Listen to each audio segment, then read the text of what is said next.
18 की बात है जब हम 4 साल बाद ओमान से वापस आएंगे। मेरी बड़ी खाला की ये स्टोरी है। उनको बचपन से ही असरात थे, उनको हमेशा कुछ ना कुछ नजर आता था, फील होता था, और वो बचपन से ही इन चीज़ों का मजाक उड़ाती थी, कभी सीरियस नहीं लिया इन चीज़ों को। ऐसे ही एक दिन वो और मामू जा रहे थे बाइक पर, उन दोनों को कोई बंदा नजर आया और उन दोनों ने बाइक साइड पर की तो ट्रक से एक्सीडेंट हो गया, जिसमें मामू को बहुत सारी चोटें आई, उनकी फेस सर्जरी हुई और हालांकि की टांग कट हो गई थी। ट्रक के टायरों के नीचे आ गए। फिर उनकी शादी हुई। जब उनका सेकंड बेबी हुआ तो हम घर में दूल्ही दिया करते थे। उनको ये सब पसंद नहीं था, उनमें हाजिरी हो जाती थी, हमने छोड़ दिया। फिर जब अब हम पाकिस्तान गए तो उनमें विजिबल हाजिरी आने लग गई। वो हाजिरी में बगैर टांग के चलने लग जाती थी।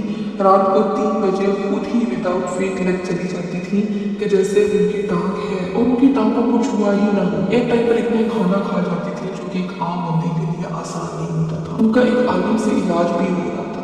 खाला के घर में एक लड़की काम करती थी जो खाला से बहुत प्यार करती है। उस लड़की से उस आलिम ने आंख बंद करके कुछ देखने को कहा और वो सलसल उस पर कुछ पढ़ के फिर गिर मार रहे थे। उस लड़की को कोई 2 चुड़ैलें नजर आई और कुछ नहीं। और जब ये प्रोसेस दूसरी दफा किया तो उसको कहा कि उन चुड़ैलों को गोश्त का पैकेट दे दो, लेकिन इस सब से कोई फर्क नहीं पड़ा। वक्ती तौर पे वो ठीक हो गई, लेकिन बाद में फिर से हाजिरी आने लगी। हम बच्चों को उनके पास नहीं जाने दिया जाता था। एक दफा मेरा भाई चला गया था, उसको इतने गुस्से से अपने पास बुलाया उस दिन के बाद में हमने कोई नहीं गया उनके पास। उनके अपने बच्चे उनसे डरते थे और उनके पास नहीं जाते थे, हालांकि उनको खुद भी पता नहीं होता था कि वो क्या कर रहे हैं।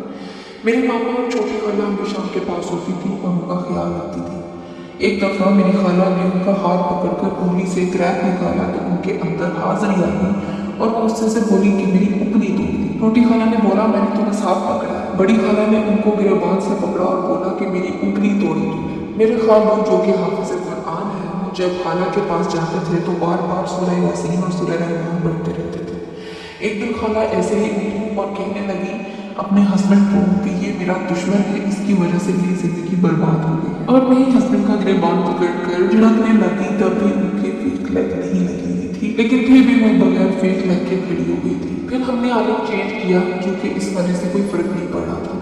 जब दूसरा आलम आया तो पता चला इस तरह तो पहले भी थे, लेकिन जो उनके घर में उनके कमरे का वॉशरूम है उसमें जिन रहते हैं, उन्होंने हमला किया है।